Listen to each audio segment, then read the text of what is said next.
प्रदूषण रायपुर की तेजी से बढ़ती हुई समस्याओं में से एक है। इसका असर हमें शहर के हर हिस्से में मिलता है, रास्ते में, कार्यस्थल में, घरों में, उत्सव में और हमारे पूरे जीवन में।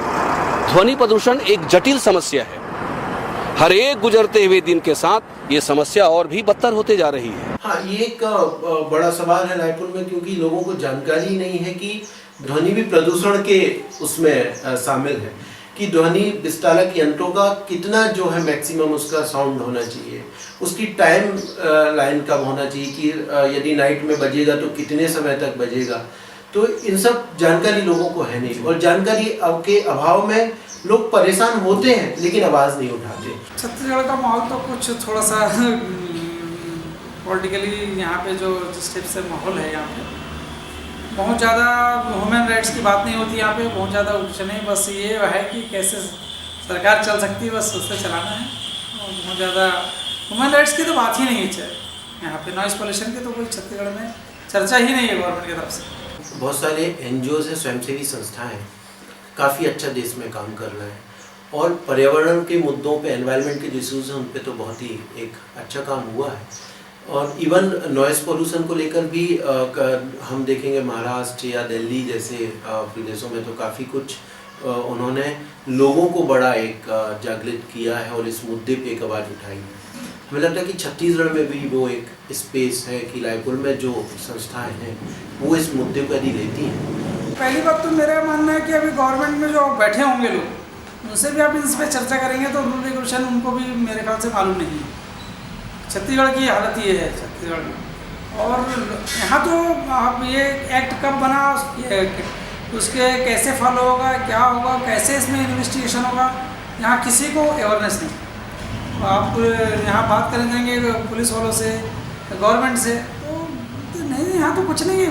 आपके पास कोई रिपोर्ट बताइए, रिपोर्ट अगर यहाँ का ख़राब है माहौल तो गवर्नमेंट के पास डाटा ही नहीं है, तो उसको खराब और अच्छा अपन बोल ही नहीं सकते। दो तरीके से काम हो सकते हैं। एक तो ये हो सकता है कि एक लोगों के बीच में इस मुद्दे को हम अधिक से अधिक ले जाएं, एक अवेयरनेस का प्रोग्राम हम चला सकते हैं, क्योंकि NGOs लोगों के बीच में जुड़े हुए हैं। और दूसरा ये हो सकता है कि प्रेशर ग्रुप जो है बिल्डअप करने का काम NGO के माध्यम से हो सकता है। तो हमें लगता है कि NGOs हैं, काम कर रहे हैं, काफ़ी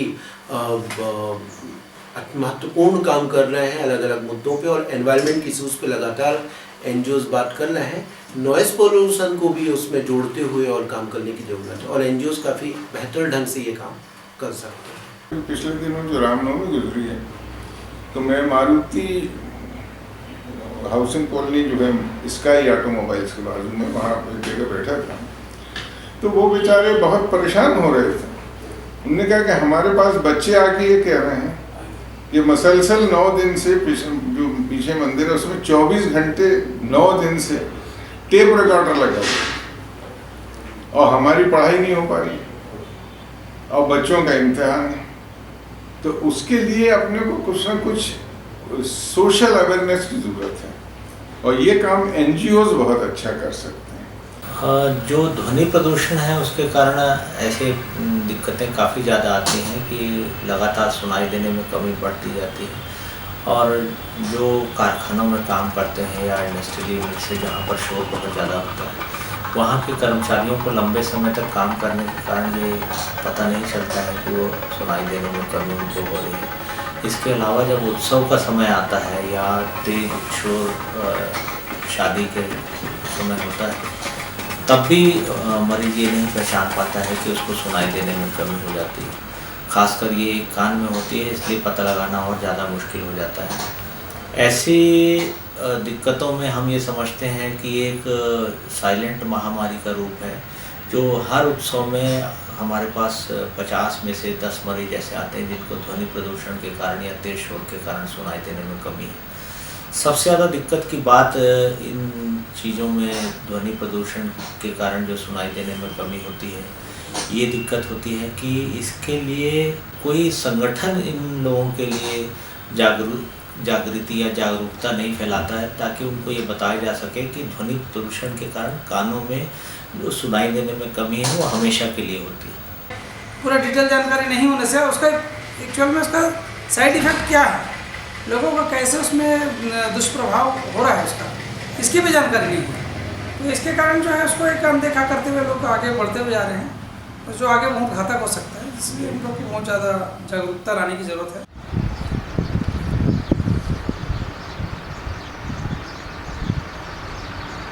खासकर नॉइस पॉल्यूशन को तो लोग ऑफेंस समझते ही नहीं।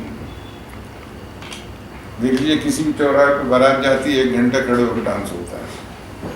अब वो ये समझते नहीं, कत्ल को तो कत्ल समझते हैं, इसको नहीं समझते। पहले एक लिहाज था कि मंदिर मस्जिद सामने से नाचते गाते नहीं जाते थे, वहाँ बैंड बंद करके जाते थे। हमने भी अपने बच्चों ने देखा, आप लोगों ने भी देखा होगा। अब वो बंद हो गया। अब जो एतराज़ करता है उससे झगड़ते हैं। तो लोग सोचते हैं कौन एतराज़ करे, कौन बेइज्जती करा। तो अगर जब तक सोशल रिफॉर्मेंस नहीं हो, पब्लिक अवेयरनेस नहीं आएगी, हमारे यहाँ राइट को प्रिजर्व करने के लिए आदमी मेहनत ही नहीं करता। क्योंकि मेरे जो अपने अनुभव है कि रायपुर में भी जब ये चाहे वो कार्यक्रम हो, चाहे वो नवरात्रि के समय हो, गणेश के समय हो, या और अन्य जो धार्मिक आयोजन होते हैं या फिर राजनीतिक सभाएं भी होती हैं, उसमें आपको अनुमति लेनी होती है। और एडीएम के यहाँ से जब अनुमति लेती, हम भी जब कार्यक्रम करते हैं, रैली धरना करते हैं, तो एडीएम एक अनुमति देता है, लिखित में अनुमति होती है कि आपको किन किन नियमों का उल्लंघन नहीं करना है। लेकिन हमने उन अनुमतियों में ये नहीं देखा रायपुर में कि जो ध्वनि विस्तारक यंत्र हैं उसमें किस सीमा तक आपको साउंड रखना है। तो मुझे लगता है कि यदि हम प्रशासन से बातचीत करें और इस बात को हम उसमें डरवा पाएँ। यहाँ तक आरटीओ ने कई बार, परिवहन डिपार्टमेंट ने कई बार नोटिफिकेशन जारी किया कि हॉर्न जो है ज़्यादा लाउडली नहीं लगे होने चाहिए, पर नोटिफिकेशन जारी करने के बाद उसको चेक कौन करेगा? तो गवर्नमेंट तो उसके बाद उसको ठंडे बस्ते में डाल देती है। छत्तीसगढ़ में तो मुझे नहीं लगता है कि छत्तीसगढ़ में साउंड मापन यंत्र अभी लोगों के प्रशासन के पास है ही नहीं। परेशानी क्या है कि इस मुद्दे पे अभी तक वो सोच ही नहीं बनी है, ना लोगों के बीच में, ना प्रशासन लेवल पर। इसीलिए ना इस तरीके के कोई प्रयास हुए हैं कि साउंड को कितना रखा जाए।